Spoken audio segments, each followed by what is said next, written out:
और जो पूछ रहे हैं इंडिया आफ्टर 2024 कुछ फिल्मी सितारे कहें या भाजपा के लोगों के लिए, तो हम आज़ादी 2014 के बाद हुए हैं।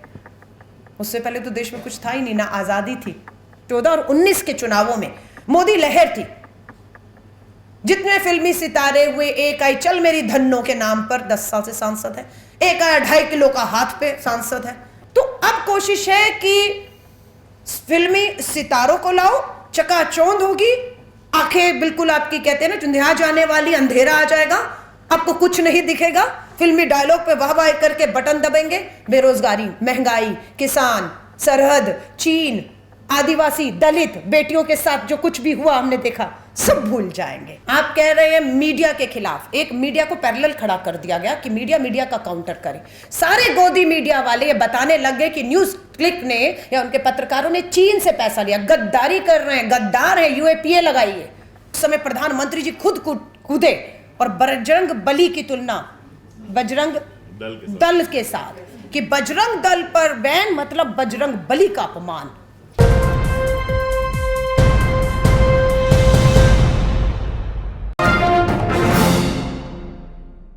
सलाम करती हूं हरियाणा के लोगों का।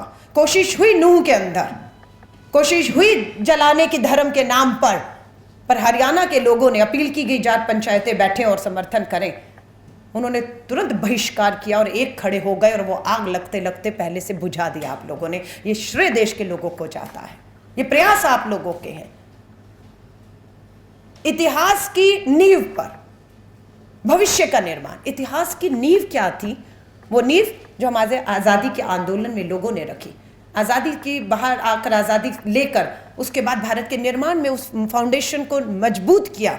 आज क्या कर रहे हैं? उस नींव को खोखला करने का काम हो रहा है, उस इतिहास को बदलने का कोशिश हो रहा है। उस इतिहास के पन्ने से छोटा सा उदाहरण दे रही हूँ। कोविड में छुट्टियां हुई, स्कूल बंद हुए। मेरी सबसे छोटी सिस्टर का बेटा जो है वो 5वीं क्लास में है, उसकी किताब पढ़ा रही थी हिंदी की। उसको पूरी किताब में मुझे गांधी नहीं दिखा, लेकिन मुझे सावरकर दिखा। और एक कहानी थी कि एक स्कूल का बच्चा दूसरे बच्चों को खेलते खेलते कुएं में, पास में कुएं में गिर जाता है और सब बच्चे चीखते हैं, चिल्लाते हैं और बच्चे की जान बच जाती है और उस बच्चे को सावरकर पुरस्कार दिया गया। अब वो मुझसे ये नहीं पूछ रहा गांधी कौन था, वो स्वाभाविक है पूछेगा सावरकर कौन था। लेकिन गांधी गायब कर दिया आपने और आप सावरकर और गोडसे। क्या हुआ इस गांधी जयंती पर? G20 में विश्व के नेताओं ने बापू की समाधि पर जाकर प्रधानमंत्री जी आप ही के साथ सर झुकाया है और आज भी विश्व झुकाता है। लेकिन आपने क्या किया? गांधी जयंती पर ट्विटर ट्रेंड कर रहा था। क्या ट्रेंड कर रहा था? गोडसे जिंदाबाद।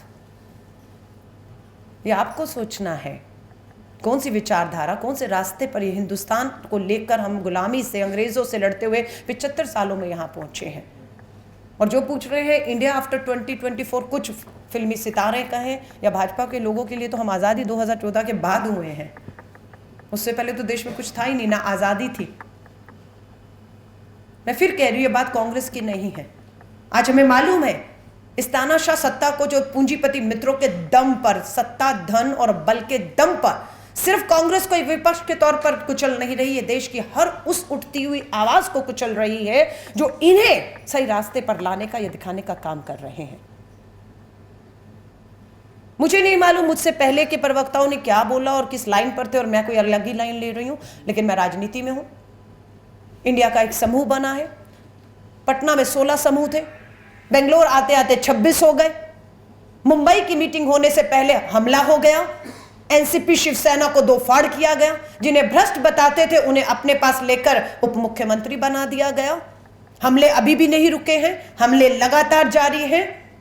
लेकिन क्या यह जिम्मेदारी सिर्फ इंडिया समूह विपक्ष के ऊपर है कि हम या इंडिया विपक्ष खड़ा रहे मजबूती से? और आप लोगों के बिना क्या वो विपक्ष मजबूती से खड़ा रह सकता है? हमें ईडी, सीबीआई, किसी तरह के कोई भी हमले से डर नहीं है। राहुल गांधी जी को 55 घंटे, सोनिया गांधी जी स्वस्थ नहीं थी, संसद के दौरान, सत्र के दौरान 55 घंटे ईडी ने बुलाया, पूछताछ की।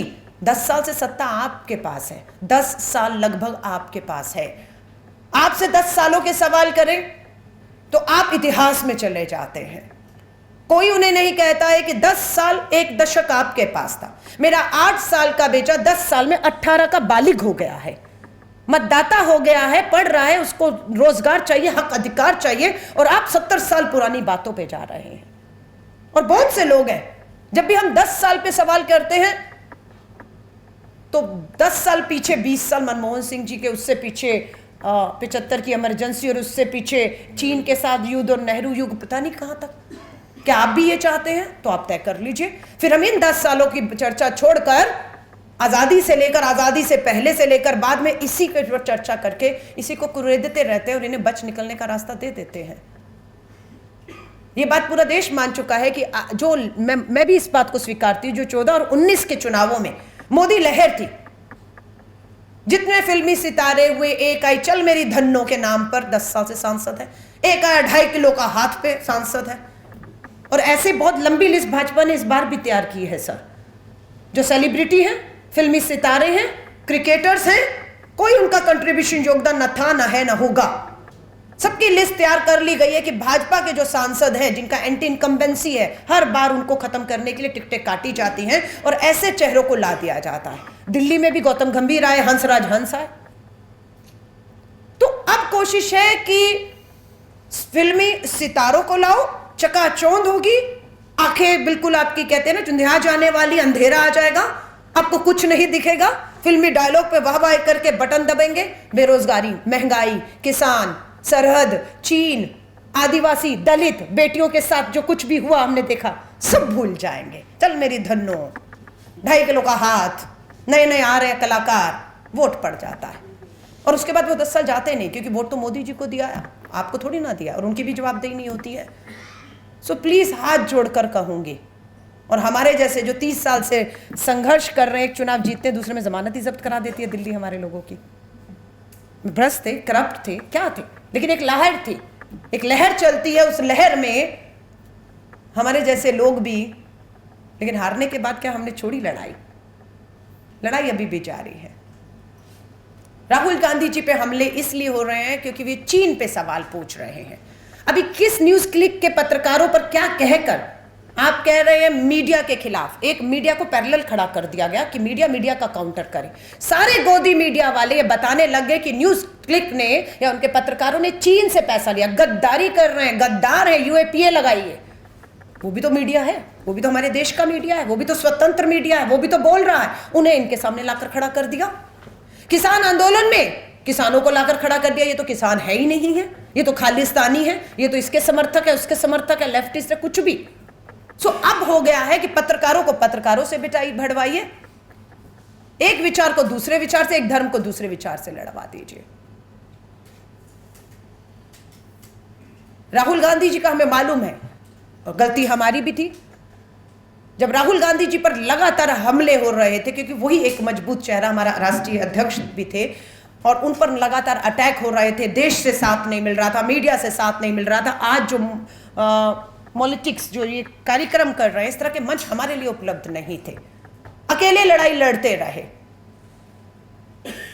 लेकिन जब भारत जोड़ो यात्रा की, लोगों ने राहुल गांधी को जानना शुरू किया, उनसे मिलना शुरू किया, उनसे बात की। और मैं इस बात की गवाह हूं कि जब राहुल जी निकल रहे थे, महिलाएं सबसे ज्यादा आकर मिलती थी, और प्राय आदमी को कोई गले नहीं मिलता, पर उनको प्राय नहीं लगता था, इसलिए वो माँ बहन बेटियां भी गले लग जाती थी और आंसू शुरू हो जाते थे। क्यों? और उनके आंसू शुरू होकर मैं इस बात की गवाह हूं कि बहुत सी बेटियों ने कहा कि राहुल गांधी जी हमारी एफआईआर नहीं हो रही, हमारा 14-15 सालों से मामले चल रहे हैं, मेरी बेटी का बलात्कार हुआ है, मुझे न्याय नहीं मिल रहा, अदालतों में सुनवाई नहीं। ये बात राहुल जी को कही, और राहुल जी ने क्या कहा? एक जगह प्रेस वार्ता में इस बात को कहकर गलती कर दी। दिल्ली पुलिस राहुल गांधी जी के घर पहुंच गए कि राहुल गांधी जी, आपने भारत जोड़ो यात्रा में कश्मीर में भाषण में कहा था कि आपको भारत जोड़ो यात्रा में बलात्कार की, यौन शोषण की पीड़ित महिलाएं बेटियां मिलियां, हम उनकी जानकारी लेने आए हैं।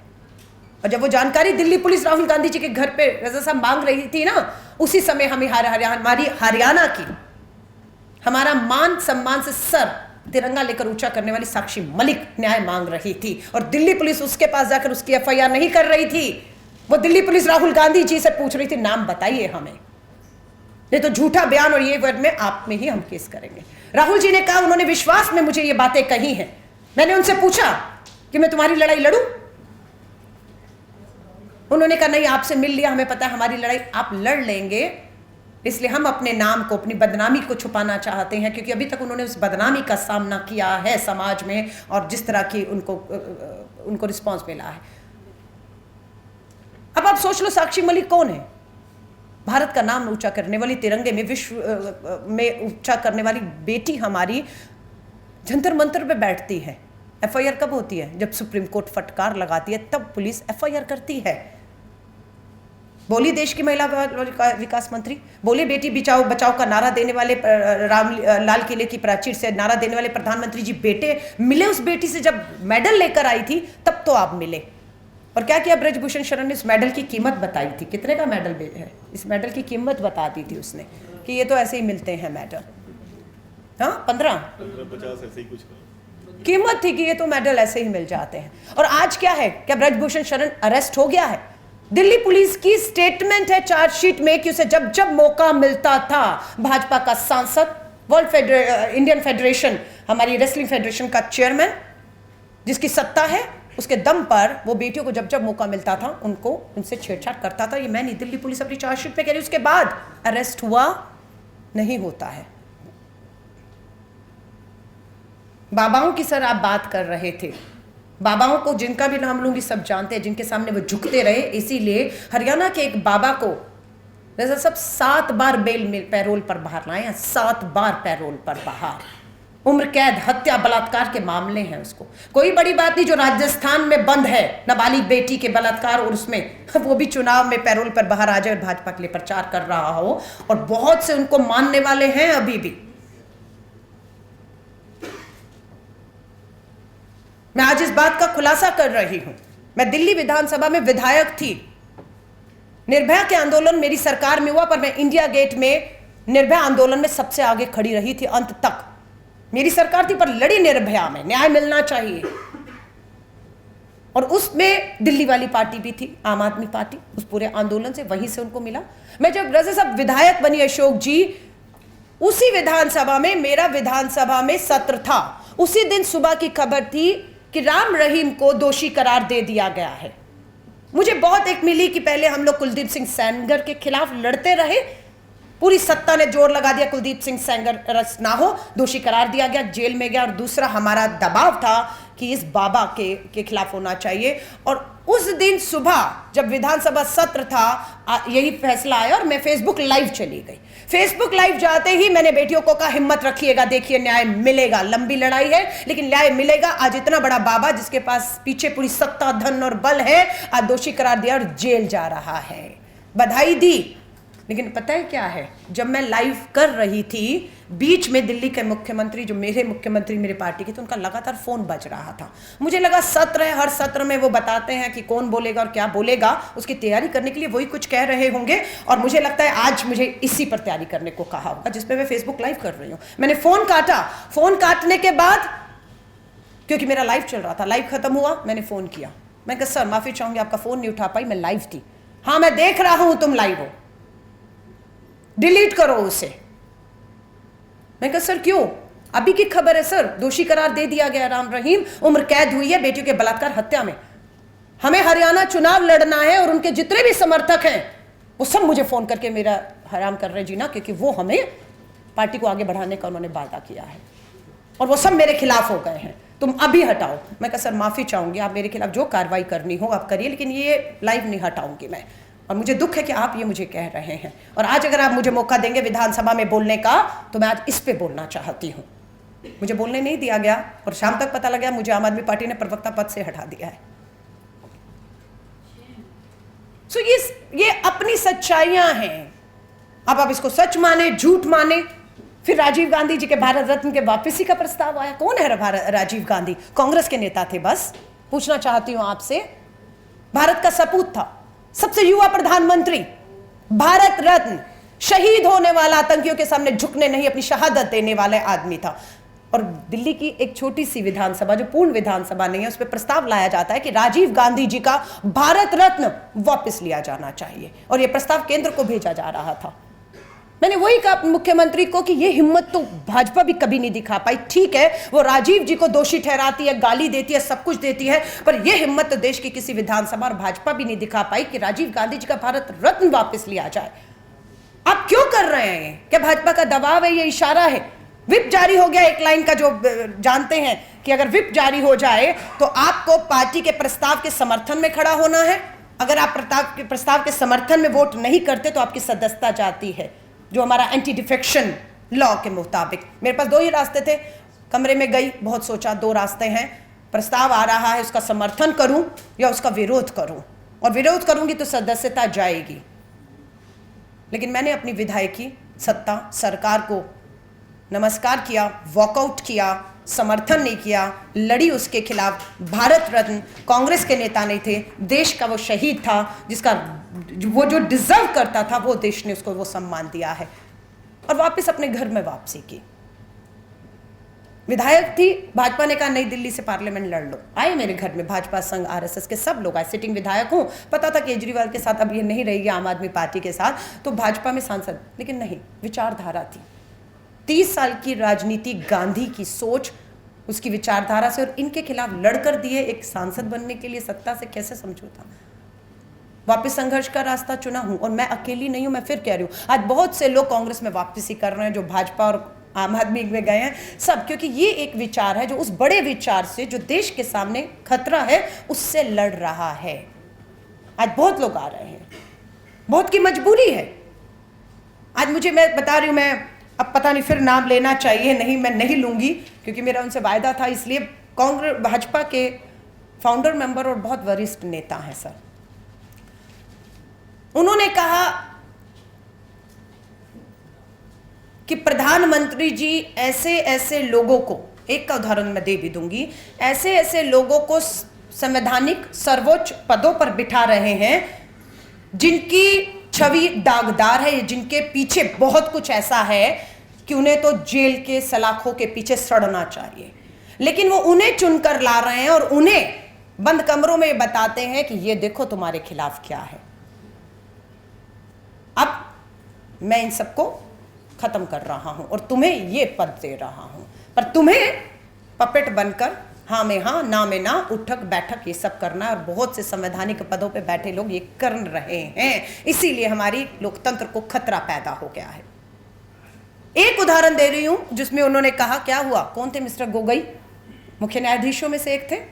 आजादी के 75 सालों में कभी भी मुख्य न्यायाधीशों ने प्रेस कॉन्फ्रेंस करके ये नहीं आरोप लगाया 75 सालों में कि आज लोकतंत्र खतरे में है, या जुडिशरी फैसलों को प्रभावित करने के लिए केंद्र के मंत्रियों का दबाव है। ऐसे ही रविशंकर प्रसाद जी की छुट्टी नहीं हुई, ऐसे ही किरण रिजिजू की छुट्टी नहीं हुई, क्योंकि जस्टिस झुके नहीं। और 5 जस्टिस में गौरव गोगोई जी भी थे, गौरव जी थे, रंजन, माफी चाहूंगी, गौरव गोगोई जी हमारे मुख्यमंत्री हैं, मुझे वही लगा, वो तो पूर्व मुख्यमंत्री स्वर्गीय रहे। क्या हुआ प्रेस कॉन्फ्रेंस की, रफाल का मामला था, यौन उत्पीड़न के उनके ऊपर के मामले दर्ज कर दिए गए, बंद कमरे में बुलाया, जो बातें होती है कि रफाल में क्लीन चिट दो, इन मामलों से हम रफा दफा करेंगे और सम्मान भी देंगे, और आज वो राज्यसभा के सांसद हैं। ये तो एक उदाहरण है, ऐसे अनेकों उदाहरण हैं। सो मैं आप सबको कह रही हूं, माफी चाहूंगी, बहुत लंबा हो रहा है, क्योंकि मुझे लग रहा है मैं भाषण नहीं, बात कर रही हूं आपसे, और ये बात होना, आपकी हमारी संवाद होना बेहद जरूरी है।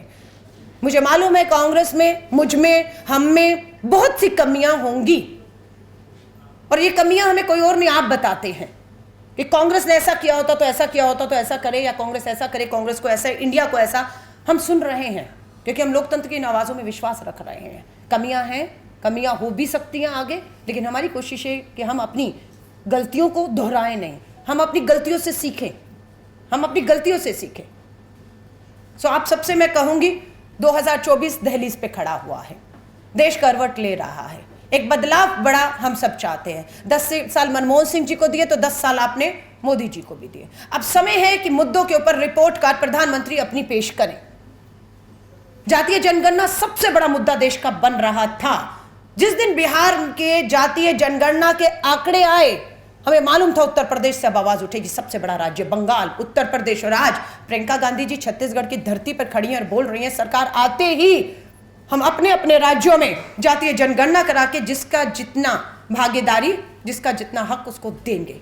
ये आज हमारी मंशा थी और ये होना था, लेकिन क्या हुआ, अगले दिन ही मुद्दों से, टीवी डिबेट से हमें भटका कर ले आए इन सब चीजों पर और गद्दार घोषित करिए इनको, क्योंकि अब जातीय जनगणना पे यही तो पत्रकार हैं, अब देश को तैयार करेंगे। उत्तर प्रदेश जैसा राज्य अगर तैयार हो गया तो सोचिए क्या होगा जातियों में। और प्रधानमंत्री जी भी बयान देने पर उतर आए कि ये कहते हैं, और प्रधानमंत्री डॉक्टर मनमोहन सिंह जी का एक बयान अधूरा दिखाया, मोदी जी झूठ बोल रहे हैं। सबसे बड़ी बात, देश का प्रधानमंत्री, सर्वोच्च पद पे बैठा आदमी, डिजिटल इंडिया का जमाना है, झूठ बोलते हैं और सोचते हैं सच्चाई कोई लाने वाला अब है नहीं है।